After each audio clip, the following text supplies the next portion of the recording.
November 2003.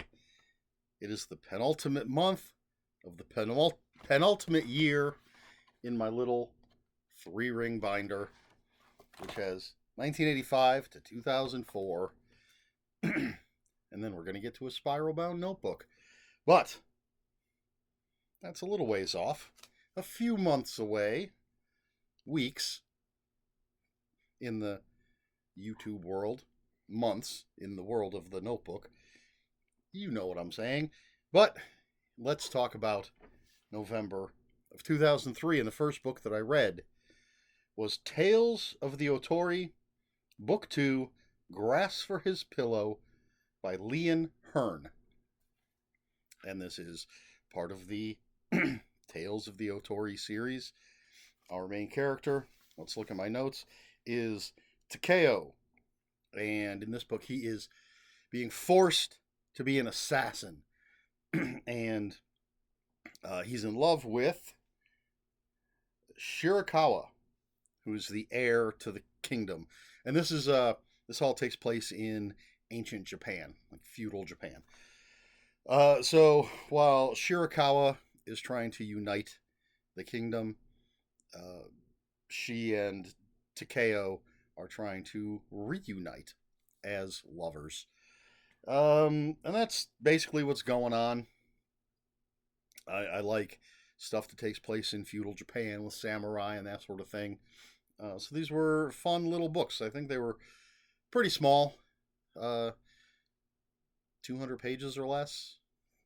I could be wrong about that. I don't think that they were huge books, though. Anyway, Tales of the Otori, Book 2, Grass for His Pillow by Leon Hearn. Really good, fun stories taking place in a fictional feudal Japan. Next up, Nobody Gets the Girl by James Maxey. This is a superhero novel. And our main character is Richard Rogers, and he meets this super genius who turns him into an invisible, intangible person. And he goes by the code name Nobody, becomes sort of a super spy. The only people that can interact with him are the scientist and the scientist's two daughters, who are both superheroes. And there's supervillains trying to destroy the world. Nobody has to stop them. Just a fun, original superhero novel. Nobody Gets the Girl by James Maxey. After that, we have Agents of Light and Dark by Simon R. Green. This is the second book in the Nightside series. Our main character is John Taylor, who has a gift for finding lost things or people. And the Nightside is this dark version of London. One of those sort of, you got to slip through a shadow kind of things to get to this place, a shadow version of London, where it's always 3 a.m. And in this story, John Taylor is looking for the unholy grail. It is the cup that Judas drank from during the Last Supper, and it's supposed to give whoever has it enormous power, even though it's also cursed, but you still get enormous power. And so you've got angels and demons and all sorts of people and things looking for it. John Taylor's trying to find it. The Nightside is a series I want to revisit. There's a bunch that I haven't read, so I'd like to pick them all up and start again from the beginning and read through them. Excuse me. They are urban fantasy, but with a darker edge than a lot of the urban fantasy that I've read. That's Agents of Light and Darkness, by Simon R. Green. After that, we have Star Trek New Frontier, Gods Above by Peter David. New Frontier is about the USS Excalibur and its captain, Mackenzie Calhoun.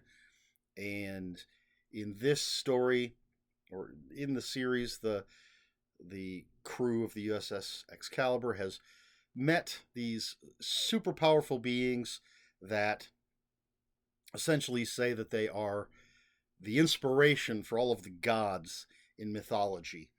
And they basically say, hey, if the Federation worships us, we'll create paradise for you. And the Federation is like, hey, screw you guys. So now the gods are angry, and Mackenzie and the crew of the USS Excalibur have to fight them. I love the New Frontier series. It's pretty much my favorite Star Trek series in whatever iteration. Peter David, fantastic writer. Star Trek New Frontier, Gods Above, Peter David. Excuse me. Next up, we have Rising Phoenix by Kyle Mills. Last video, I talked about Smoke Screen by Kyle Mills, which is a book I really, really enjoyed. This one, and that was Smoke Screen was a standalone, as far as I know.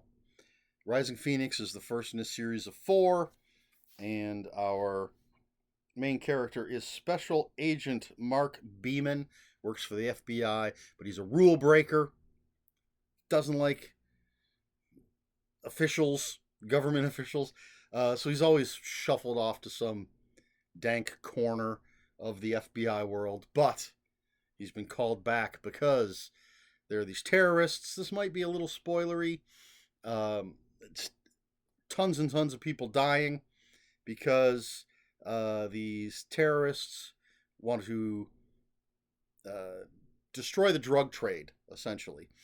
But the way they're going about doing it is they're poisoning all the drugs.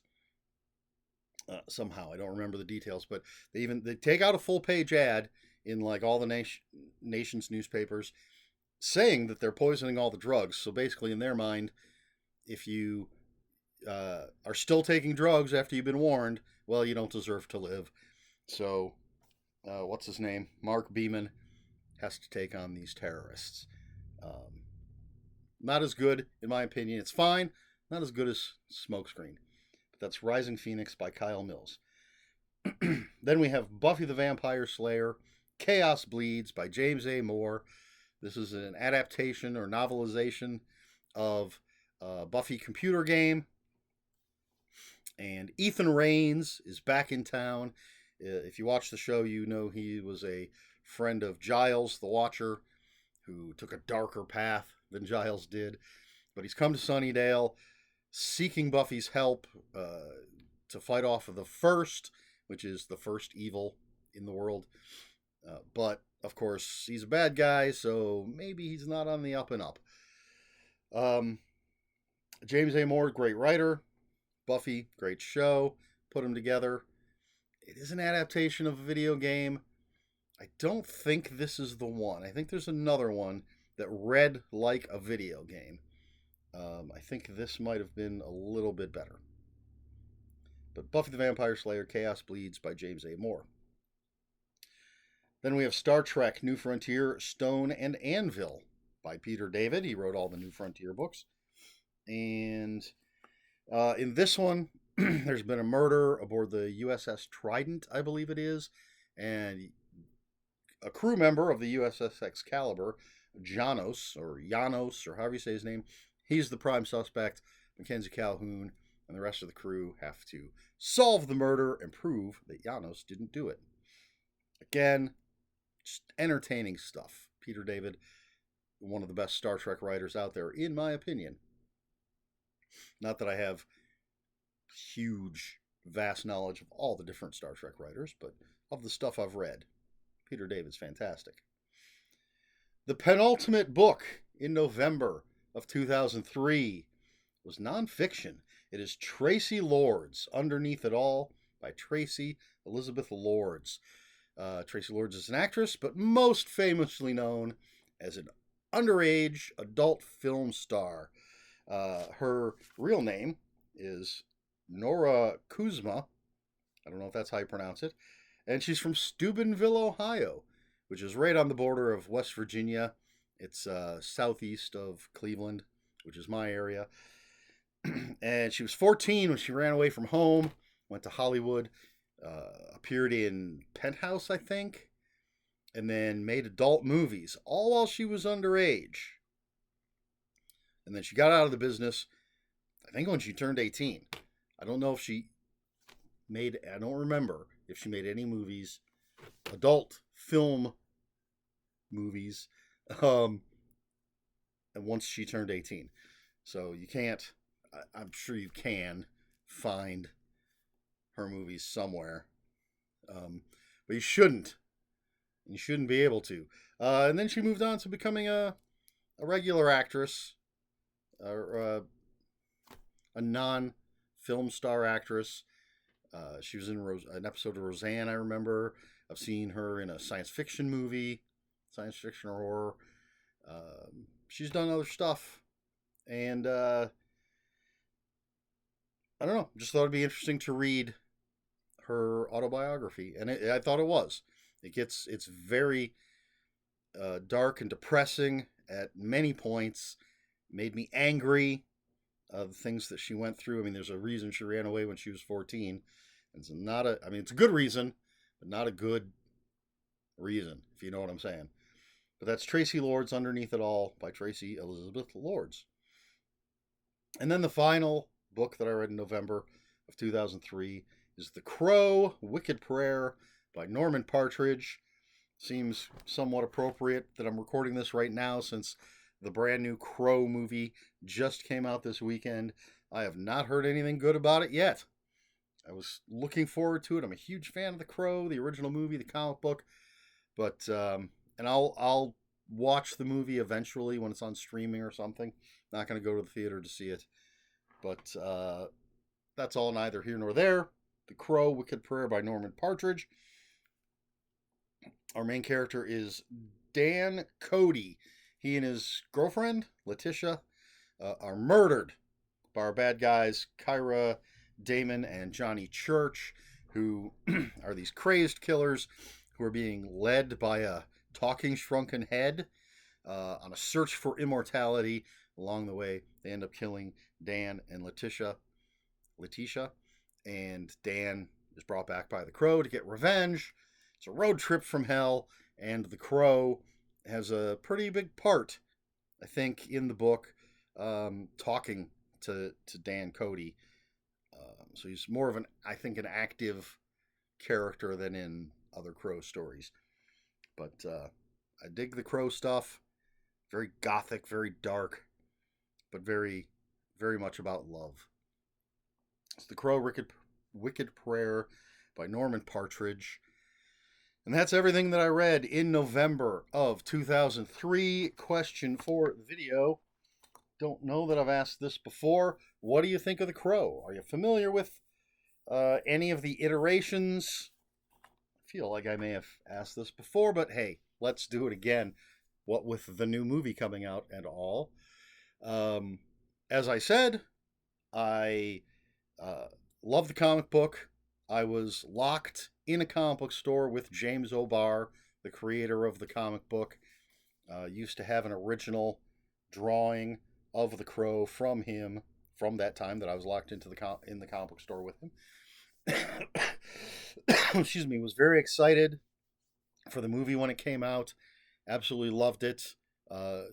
Tragic what happened to Brandon Lee. I have a copy of it up there somewhere. I can see it. It's right there. Fantastic movie.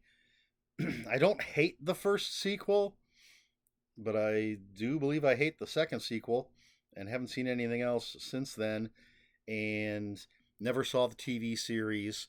I've read some of the other comic books and a number of the novels. So, yeah, I'm a big fan. What about you? Have you read the comic or any of the comics, any of the books? Have you seen any of the movies? Are you interested in seeing the new movie? Let me know in the comments below. If you have any comments, questions, or corrections, please put those in the comments below. Comments are open for spoilers. Just post spoiler warning. Try to be polite here on my channel. Please like, share, and subscribe. All the usual YouTube stuff. And if you'd care to follow me on other social media, my Twitter is @Ronan5757. My Instagram, where I post pictures of books, comic books, board games, fuzzy animals, is Eric Smith 5757. That's Eric with a K, ERIKSMITH 5757. And on Blue Sky, I am @EL Smith. That is all I have for you this week. So until next week, read more books.